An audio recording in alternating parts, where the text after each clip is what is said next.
بسم اللہ الرحمن الرحیم۔ ابتدا ہے رب جلیل کے ببرکت نام سے جو دلوں کے بھید خوب جانتا ہے۔ میں ہوں عاطف عارف اور آپ دیکھ رہے ہیں میرا فیس بک اور یوٹیوب چینل۔ ناظرین، آج ہم بات کریں گے کہ حضرت ابو طالب کی خدمت میں قریش کا آخری وفد ایک مرتبہ پھر حاضر ہوا اور رسول اللہ صلی اللہ علیہ وسلم نے شعیب ابی طالب سے نکلنے کے بعد پھر حسب معمول دعوت و تبلیغ کا کام شروع کر دیا،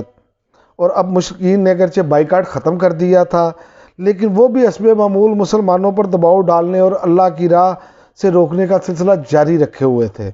اور جہاں تک حضرت ابو طالب کا تعلق ہے تو وہ اپنی درینہ روایت کے مطابق پوری جان،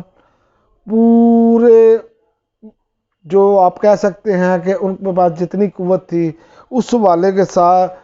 والے سے اپنے بھتیجے کی مکمل حمایت اور حفاظت میں لگے ہوئے تھے۔ لیکن اب ان کی عمر 80 سال سے تجاوز کر چکی تھی، بوڑھے ہو چکے تھے، کئی سال پہ در پہ سنگین جو حالات ہیں انہیں توڑ کر رکھ دیا تھا اور ان کی کمر ٹوٹ چکی تھی۔ چنانچہ گھاٹی سے نکلنے کے بعد چند ہی مہینے گزرے تھے کہ انہیں سخت بیماری نے آن پکڑا، اور اس موقع پر مشرکین نے سوچا کہ اگر حضرت ابو طالب کا انتقال ہو گیا تو اس کے بعد ہم نے اس کے بھتیجے پر کوئی زیادتی کی تو بڑی بدنامی ہوگی، اس لیے کہ ہم اب حضرت ابو طالب کے سامنے نبی کریم صلی اللہ علیہ وسلم سے کوئی معاملہ طے کر لیتے ہیں۔ اس سلسلے میں وہ بعض ایسی رعایتیں بھی دینے کے لیے تیار ہو گئے جس پر اب تک راضی نہ تھے۔ چنانچہ ان کا ایک وفد حضرت ابو طالب کی خدمت میں حاضر ہوا اور یہ ان کا آخری وفد تھا۔ ابن اسحاق بیان فرماتے ہیں کہ جب ابو طالب بیمار پڑ گئے اور قریش کو معلوم ہوا کہ ان کی حالت غیر ہوتی جا رہی ہے تو انہوں نے آپس میں کہا، دیکھو حضرت حمزہ اور حضرت عمر رضی اللہ تعالیٰ عنہ مسلمان ہو چکے ہیں اور محمد صلی اللہ علیہ وسلم کا دین قریش کے ہر قبیلے میں پھیل چکا ہے، اس لیے چلو ابو طالب کے پاس چلے، وہ اپنے بھتیجے کو کسی بات پر پابند کریں اور ہم بھی ان سے ان کے متعلق عہد لے لیں،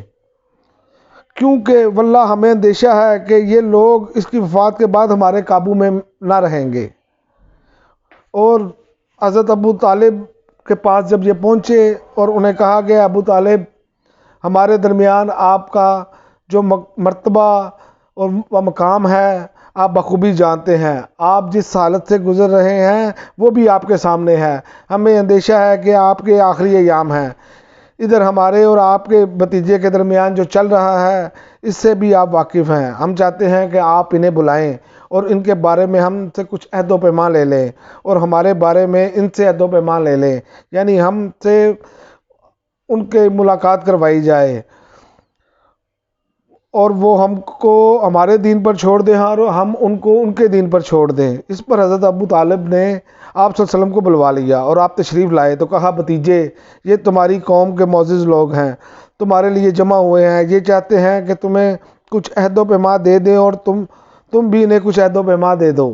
اس کے بعد حضرت ابو طالب نے ان کی یہ پیشکش ذکر کی کہ کوئی بھی فریق ایک دوسرے کی تعریض نہ کرے۔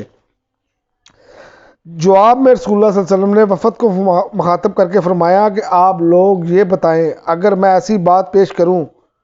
جس سے آپ قائل ہو جائیں تو عرب کے بادشاہ بن جائیں اور عجم آپ کے زیر نگین آ جائے تو آپ کی کیا رائے ہوگی؟ بعض روایتوں میں یہ کہا گیا کہ آپ صلی اللہ علیہ وسلم نے حضرت ابو طالب کو مخاطب کر کے فرمایا، میں نے ان سے ایک ایسی بات چاہتا ہوں جس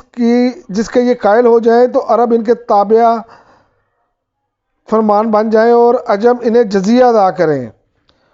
اور جب یہ آپ نے باتیں پیش کی ان کو تو وہ سوچ میں پڑ گئے۔ بہرحال جب یہ بات آپ نے کہی تو لوگ کس قدر سوچ میں پڑے اور وہ حیران تھے کہ صرف ایک بات جو اس قدر مفید ہے اسے مسترد کیسے کر دیں۔ آخر کار ابو جہل نے کہا، اچھا بتاؤ تو وہ بات کیا ہے؟ تمہارے باپ کی قسم، ایسی ایک بات کیا 10 باتیں بھی کرو تو ہم ماننے کو تیار ہیں۔ آپ نے فرمایا، لا الہ الا اللہ، اللہ کے سوا کوئی عبادت کے لائق نہیں، جو کچھ پوچھتے ہو اسے چھوڑ دے۔ اس پر انہوں نے ہاتھ پیٹ کر تالیاں بجا کر کہا، محمد صلی اللہ علیہ وسلم، تم چاہتے ہو کہ سارے خداؤں کی جگہ بس ایک ہی خدا کو خدا بنا ڈالیں؟ واقعی تمہارا معاملہ بڑا عجیب ہے۔ پھر آپس میں ایک دوسرے سے بولے، خدا کی قسم، یہ شخص تمہاری کوئی بات ماننے کو تیار نہیں، لہذا چلو آباء و اجداد کے دین پر ڈٹ جاؤ یہاں تک کہ اللہ ہمارے اور اس شخص کے درمیان فیصلہ فرما دے۔ اس کے بعد انہوں نے اپنی راہ لی۔ اس واقعے کے بعد انہی لوگوں نے قرآن مجید کی یہ آیت نازل ہوئی جس کا ترجمہ ہے، قسم ہے نصیحت بھرے قرآن کی،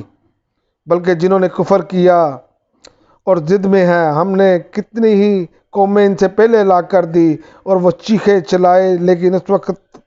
جب کہ بچنے کا وقت نہ تھا۔ انہیں تعجب ہے کہ ان کے پاس خود انہی میں سے ایک ڈرانے والا آ گیا۔ کافر کہتے ہیں کہ یہ جادوگر ہے، بڑا جھوٹا ہے، کیا اس نے سارے معبودوں کی جگہ بس ایک ہی معبود بنا ڈالا؟ یہ تو بڑی عجیب بات ہے۔ یہ قرآن کی آیت نازل ہوئی تو یہ چونکہ قریش کے جو سرداران تھے وہ اپنا منہ واپس لے کر چلے گئے، ان کی یہ کوئی کاریگری جو ہے جو انہوں نے پلان بنایا اس پر عمل درآمد نہ ہو سکا، کیونکہ ان کو اپنے باپ دادا کا دین چھوڑنا پڑنا تھا۔ اگلے ویلاگ میں ہم بات کریں گے جو نبی کریم صلی اللہ علیہ وسلم پر غم کے پہاڑ ٹوٹے، جسے نبی کریم صلی اللہ علیہ وسلم نے غم کا سال بھی کہا۔ اب تک کے لیے ناظرین اتنا ہی، اجازت دیجیے۔ اللہ حافظ۔ پاکستان زندہ باد۔